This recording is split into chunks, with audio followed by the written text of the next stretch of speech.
Halo guys, selamat datang di WAMABE, Wawancara Mahasiswa Berprestasi Arsitektur Udayana. Sebelumnya, kenalin aku Elis Dan aku Deca. Nah, di sini kami sudah bersama dengan kakak-kakak tim mahasiswa berprestasi. Boleh diperkenalkan dirinya terlebih dahulu? Dari aku, namaku Zen Zero Zurah ya. NIM-nya 21052 1005. Angkatan 21 ya. Di sini kamu titip lomba Arsen waktu itu ya. Tim kita tadi 7 orang, tadi udah ada Zulu untuk perkenalkan diri. Nama aku Eka, atau Eka Suatama, juga bagian dari tim dari Sembara Arsen, itu wisata Subasidi. Dan saya dikenal dengan Renaldi, nasional mandiri. Sama dengan mereka, saya dari angkatan 2021 dari arsitektur Udayana. Nah, jadi kakak-kakak di samping kita ini pernah menjuarai lomba Arzen atau Architecture Design Competition for Net Zero Energy di tahun 2024 dan menjuarai peringkat 1 loh. Nah, coba kita tanya-tanya yuk. Awalnya gimana sih tertarik bisa ikut lomba Arsen ini? Jadi awalnya rekan kami itu Eka yang ngajakin untuk ikut. Itu awalnya iseng-iseng ya lewat di Instagram, sama ada juga pengumuman di grup. So Eka udah ngajakin saya sama Zero untuk buat tim untuk ikut di Sayabaraya. Kalau aku sendiri, kenapa mau ikut? Yang pertama itu dah karena aku lewat gitu. Pendaftarannya gratis juga, setelah itu hadiahnya gede lumayan juga. Terus aku baca tornya, menurutku dari visi atau tornya cocok sih dari visi kita bertiga. Jadi ya aku coba ngerangkul mereka, Zero dan Renaldi, untuk ikut sayembara ini. Sayembara ini juga tentang kecintaan kita ke lingkungan. Ya, kalau aku sih mungkin nyoba men-challenge sendiri juga kan, mahasiswa arsitektur semester menengah waktu itu ya. Jadi gimana sih kita men-challenge diri kita, itu sih pengen pengalaman yang baru. Kenapa sih kakak-kakak milih lokasinya itu di Subas? Pegoyangan, Iya. di Pegoyangan. Kenapa di Pegoyangan? Pertama tentu kita baca tor dulu. Di sana di tornya itu ada 4 kategori. Yang pertama itu ada pariwisata, yang kedua landscape, yang ketiga ada perumahan urban atau ya perumahan Bali zaman dulu, itu sama imajinatif. Nah, dari 4 kategori itu kita memilih kategori imajinatif, di mana imajinatif ini kita bebas memilih site-nya, bebas menentukan luas lahannya. Kenapa milih di Pegoyangan? Pertama itu kami lihat isu-isu dari segi pariwisata dan energinya itu. Di mana pariwisata yang ada di Bali ini, terutama daerah selatan dan khususnya di Ubud itu udah terlalu padat menurut kami gitu. Jadi kami itu memiliki alternatif di mana kita ingin menata daerah yang padat itu atau membuat suatu potensi daerah baru untuk dikembangkan agar kepadatan yang ada di selatan itu terimigrasi lah ke tempat yang akan kita rancang ini. Nah, menurut kami kalau di daerah utara itu wisatawan itu cukup jauh mengaksesnya. Nah, di sini kami sebenarnya menjembatani daerah selatan dan utara, di mana Pegoyangan ini terletak masih di perkotaan antara titik tengah di selatan dan utara. Letaknya strategis dan potensi yang kami analisis itu lumayan kuat ada di sini. Boleh diceritain nggak proses analisa site-nya itu? Awalnya tuh kami nentuin nggak di Pegoyangan ya. Ya, Ada awalnya alternatifnya banyak alternatif sebenarnya. Ya sebagai mahasiswa yang dulu dan seperti biasa lah kita bingung riset. Awalnya itu di Sanur, jadi ceritanya itu di Sanur lalu Pegoyangan. Jadi habis itu kita analisis sendiri lagi. Nah, Pegoyangan lah kita pilih akhirnya dengan beberapa pertimbangan yang tadi Eka bilang juga. Kita coba lihat perspektif lain gitu, potensi ini bisa kita angkat di Pegoyangan sendiri. Nah, habis itu kita cocokkan juga sama Tor dan ternyata emang bisa lah kita jadikan sesuatu yang khas di perancangan kita di tim. Nah, kakak-kakak kan memilih konsep filosofi Trihita Karana nih sebagai desainnya. Nah, boleh diceritain nggak kenapa sih memilih konsep filosofi tersebut?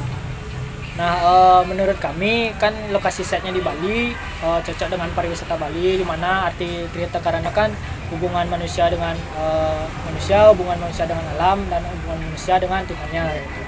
Kalau di Bali sendiri kan dikenal dengan Pulau Seribu Pura atau Pulau Dewata. Jadi dari konsep manusia dengan Tuhannya itu kami dapatkan gitu. Dan konsep dari manusia dengan lingkungannya itu seperti lokasinya yang di ekowisata Subasimbung itu kan kita dapat mempertahankan pertanian melalui ekowisata ini gitu. Jadi dari segi manusia dan lingkungannya itu atau alamnya itu masih ada. Jadi itu udah 2 faktor. Dan yang ketiga itu dari bangunan ini fungsinya itu sebagai ruang pertemuan antar wisatawan, antar penduduk, antar pertanian. Itu kita mewadahi petani di sana untuk menghasilkan penghasilan tambahan selain dari pertanian gitu. Jadi hubungan manusia dengan manusia itu ada dalam bangunan ini gitu. Makanya Trihita Karana itu kami jadikan satu dalam konsep perancangan Sayembara Arzen kali ini. Sekarang mungkin aku mau nanya dari eksplorasi masanya itu, boleh diceritain nggak nyari ide desain buat si komposisi masanya ini? Jadi sebenarnya proses yang paling banyak makan waktu sih sebenarnya, eksplorasi masa. Jadi itu Eka bilang oke, setnya bagus nih kayaknya di ekowisata Pegoyangan, di daerah Pegoyangan. Kita lihat site-nya lumayan berpotensi dan ternyata kita coba beberapa konteks lah yang masuk. Yang pertama itu dari sebenarnya Zero ini juga punya filosofi tersendiri lah sama konsep pasarnya. Mungkin Zero bisa ceritain dong. Kalau konsep pasarnya sendiri kan kami pendekatannya kontekstual juga ya. Jadi kita juga menyesuaikan dengan tornya, yaitu kita bagaimana menciptakan suatu bangunan nanti setelah berfungsi nanti impas energi. Nah, jadi kita mencoba untuk memberdayakan masyarakat setempat begitu, seperti yang dikatakan Eka tadi, dari hasil pertaniannya. Nah, kita akomodasi juga menjadi satu objek wisata juga gitu, yang dimana basisnya itu masih memberdayakan masyarakat sekitar. Kayak gimana sih cara kakak-kakak itu merancang bangunannya agar sesuai dengan konsep tema Zero Energy ini? Mungkin yang pertama kita nyari referensi dulu ya, bangunan Zero Energy itu seperti apa. Di perancangan kali ini juga dari tornya itu mengharuskan kita untuk menghitung beberapa inilah sistem-sistem seperti utilitas, habis itu utilitas termasuk listrikan, habis itu drainase dan segala macam lah, itu kita memperhitungkan itu, kita memperdalam. Nah, habis itu setelah kita menentukan konsep global lah bilangnya, konsep secara umum tadi sama Zero itu dan sama Eka tentang Eka lebih banyak dia di bagian sini sih working ya namanya itu di tengah. Jadi masa utamanya Eka lebih banyak olah, dan untuk bagian sekitarnya saya sama Zero yang lebih banyak sini yang diterangkan. Boleh diceritain nggak gimana tuh proses brainstormingnya itu tuh sebagai tim? Awalnya berarti kita tuh dari ya biasalah baca tor, pendalaman tor. Itu sebenarnya waktunya mepet, terbatas banget. Nah, habis itu beberapa saya sama Eka kebetulan itu nyoba buatnya dari panel. Jadi poin-poin di panel itu kita list dulu. Nah, dari sana dah kita gerak apa aja sih yang bakalan diperlukan buat masukin di panelnya. Nah, habis itu baru pelan-pelan kita sambil eksplorasi juga desain-desainnya itu gimana kita mau kembangin ke depannya. Kayak itu sih kemarin kita coba. Kalau dari aku sama seperti ini proses seorang arsitek berpikir tuh gimana kita mendapatkan isu, dari isu-isu tersebut kita dapat kriteria desain, kemudian kan konsep kayak gitu. Nah, isunya ini mungkin aku sama teman-teman itu sepakat untuk ngambil isu tersebut, mungkin mendekati dengan tema kayak gitu. Tapi kita nih imajinatif, di mana imajinasi kita nih diuji, benar-benar diuji.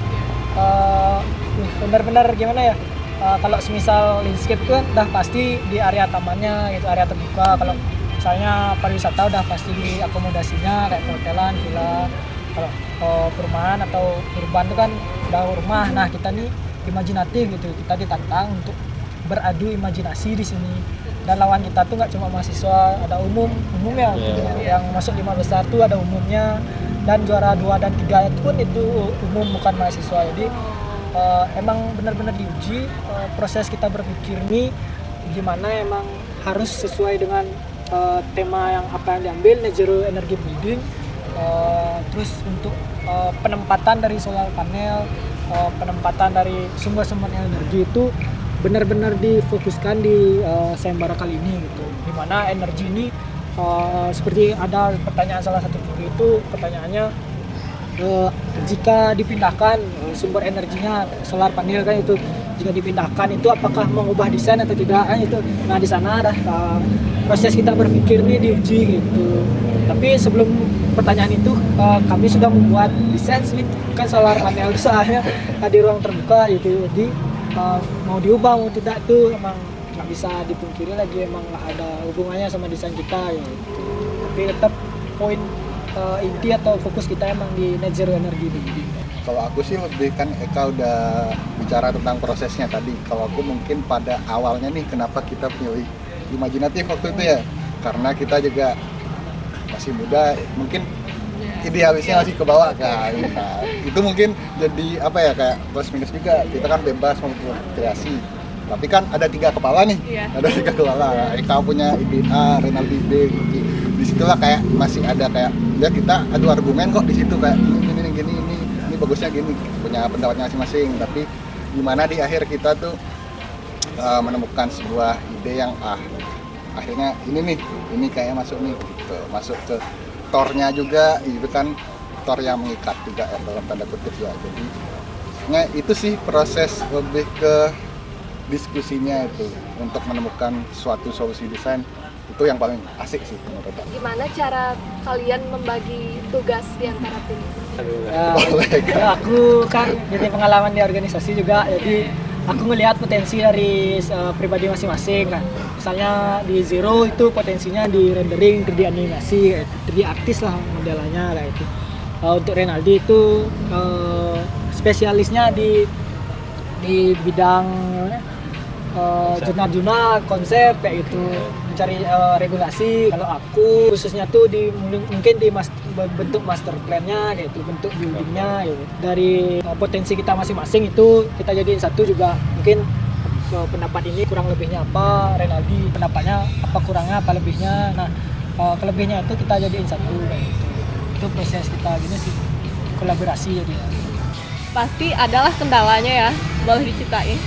Kendala sih mungkin Banyak sih. Nah, terutama manajemen waktu sih masih menjadi musuh utama waktu itu ya kan. Waktu itu juga aku sama Eka magang, Renaldi juga waktu itu masih KKMP kan.